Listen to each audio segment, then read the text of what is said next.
بسم اللہ الرحمن الرحیم۔ السلام علیکم پیارے دوستو، آج کی ویڈیو میں ہم حضرت علی رضی اللہ تعالی عنہ کی عظمت اور ان کی زندگی کا تذکرہ کریں گے۔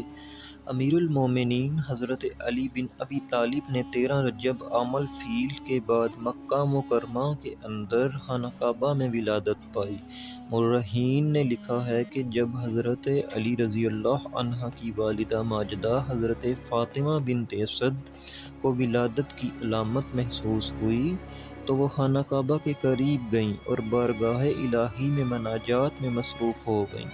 انہوں نے کہا، اے پروردگار، میں تجھ پر، تیرے نبیوں پر اور تیرے مقرب فرشتوں پر ایمان رکھتی ہوں، اور اس گھر کی تعمیر کرنے والے میرے جد امجد حضرت ابراہیم علیہ السلام کے کلام کی تصدیق کرتی ہوں۔ اے پروردگار، اس گھر کو بنانے والے کی خاطر اور اس امانت کی خاطر جو میرے بطن میں ہے، میرے لیے اس کی ولادت کو آسان فرما دے۔ جیسے ہی حضرت فاطمہ کی دعا ختم ہوئی، اچانک خانہ کعبہ کی دیوار میں شگاف پڑا اور وہ اس شگاف کے ذریعے خانہ کعبہ کے اندر داخل ہو گئے اور حاضری دینے والے لوگوں کی نظروں سے اوجھل ہو گئے۔ دیوار دوبارہ بند ہو گئی۔ مسجد الحرام میں موجود لوگ حیرت زدہ ہو گئے۔ انہوں نے خانہ کعبہ کا دروازہ کھولنے کی کوشش کی لیکن وہ نہیں کھلا۔ تب سب کو یقین ہو گیا کہ یہ واقعی الہی راز پر مشتمل ہے۔ دیوار کا وہ مقام جہاں سے شگاف ہوا تھا اسے مستجار کہا جاتا ہے اور یہ رکن یمانی کے ساتھ جڑا ہوا ہے۔ 1450 سال سے زائد کا عرصہ گزر چکا ہے۔ خانہ کعبہ کا کئی بار تعمیر ہوا لیکن یہ نشان آج تک باقی ہے۔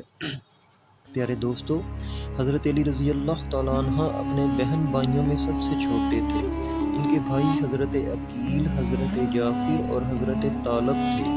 حضرت علی رضی اللہ تعالیٰ عنہ نے حضور نبی کریم صلی اللہ تعالیٰ علیہ وآلہ وسلم کی گود میں پرورش پائی۔ آنکھ کھلتے ہی محمد رسول اللہ صلی اللہ تعالیٰ علیہ وآلہ وسلم کا نورانی چہرہ دیکھا اور ان کی زبان سے نبی پاک صلی اللہ تعالیٰ علیہ وآلہ وسلم کی باتیں سنی۔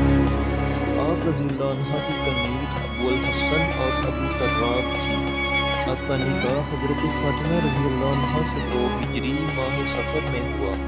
بعض روایات میں رمضان المبارک میں بھی آیا ہے۔ حضرت فاطمہ رضی اللہ عنہ کا جہیز سادہ تھا: ایک چادر، کھجور کی چھال سے بنا ہوا تکیہ، ایک پیالہ، 2 مٹکے اور آٹے کی 2 چکیاں۔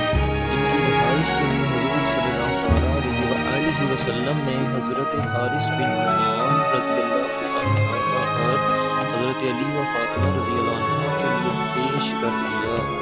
یہ دونوں ہستیاں روزہ رکھتی اور رات کو عبادت میں مشغول رہتی۔ کہتے ہیں کہ جیسے چکی کی سیاہ چھالی دیوار کا حضرت فاطمہ رضی اللہ عنہ خود کرتی اور باہر کے کام جیسے بازار سے سلانا، اینٹ کو پانی پلانا اور مکھیوں کو دانا کرتی۔ حضرت علی رضی اللہ عنہ اپنی والدہ کی خدمت میں حضرت فاطمہ سے کہا کرتے، فاطمہ، میں چاہتا ہوں کہ میں تمہیں گھر کے کام سے بے فکر کر دوں۔ حضرت علی رضی اللہ عنہ اور حضرت فاطمہ رضی اللہ عنہ کے پاس ایک ہی بستر تھا جو اونٹ کی کھال کا تھا۔ رات کو اسے بچھا کر سوتے اور دن کو اس پر گھاس ڈال کر اونٹ کے لیے چارہ رکھتے۔ گھر میں کوئی خادم نہیں تھا۔ ایک دن حضور صلی اللہ تعالیٰ علیہ وآلہ وسلم حضرت علی رضی اللہ عنہ کے گھر تشریف لائے اور پوچھا، میرے بیٹے حسن اور حسین کہاں ہیں؟ حضرت فاطمہ رضی اللہ عنہ نے عرض کیا، آج ہم صبح اٹھے تو گھر میں کھانے کو کچھ نہ تھا۔ علی رضی اللہ عنہ بچوں کو لے کر گھر سے باہر چلے گئے تاکہ بچے بھوک سے نہ روئیں۔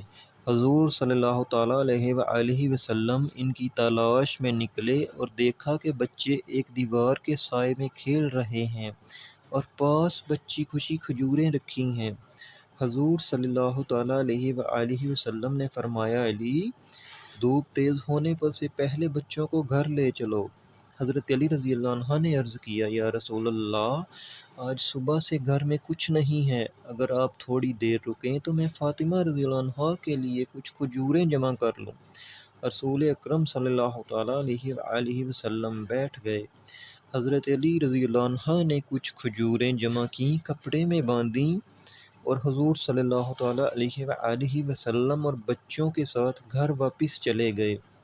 ایک بار حسنین رضی اللہ عنہ بیمار پڑ گئے۔ حضرت علی رضی اللہ عنہ اور حضرت فاطمہ رضی اللہ عنہ نے ان کی صحت کے لیے 3 دن کے روزے کی منت مانی۔ اللہ تعالیٰ نے صحت دی، منت پوری کرنے کے لیے روزے رکھے۔ افطار کے وقت ایک مسکین، دوسرے دن یتیم اور تیسرے دن قیدی آ گئے۔ تینوں دن وہ اپنا کھانا دوسروں کو دیتے رہے اور خود صرف پانی پی کر اگلا روزہ رکھتے۔ ایک بار عید الاضحیٰ پر کچھ مہمان حضرت علی رضی اللہ عنہ کے پاس آئے۔ آپ نے جو دستیاب تھا وہ پیش کیا، جیسے جو کی روٹی، کاز وغیرہ۔ مہمانوں نے کہا آپ مرغ بھی کھلائیں۔ آپ رضی اللہ عنہ نے فرمایا اللہ کے رسول صلی اللہ تعالیٰ علیہ وآلہ وسلم نے فرمایا کہ خلیفہ کے لیے بیت المال سے صرف 2 برتن جائز ہیں، ایک وہ جس سے وہ خود کھائے، دوسرا وہ جو لوگوں کے سامنے رکھے۔ حضرت فاطمہ رضی اللہ عنہ کی وفات کے بعد انہوں نے ان کی بہن حضرت امامہ رضی اللہ عنہا سے نکاح کیا، جیسا کہ حضرت فاطمہ رضی اللہ عنہا کی وصیت تھی۔ حضرت علی رضی اللہ عنہ نے کئی نکاح کیے اور آپ کے 14 بیٹے اور 18 بیٹیاں تھیں۔ حضرت حسن رضی اللہ عنہ اور حسین رضی اللہ عنہ حضرت فاطمہ رضی اللہ عنہ سے تھے، باقی اولاد دوسری بیویوں سے تھی۔ آخر کار حضرت علی رضی اللہ عنہ کوفہ کی مسجد میں نماز کے دوران ابن ملجم ملعون نے زہریلا خنجر مارا۔ آپ رضی اللہ عنہ 2 دن تک زخمی حالت میں رہے، پھر 21 رمضان 40 ہجری کو آپ کا وصال ہوا۔ پیارے دوستو، امید ہے کہ آج کی یہ ویڈیو آپ کو ضرور پسند آئی ہوگی۔ ویڈیو کو لائک کریں، شیئر کریں اور مزید ایسی اسلامی ویڈیوز کے لیے ہمارا چینل ضرور سبسکرائب کریں۔ ہم جلد ملاقات کریں گے ایک نئی ویڈیو کے ساتھ، تب تک کے لیے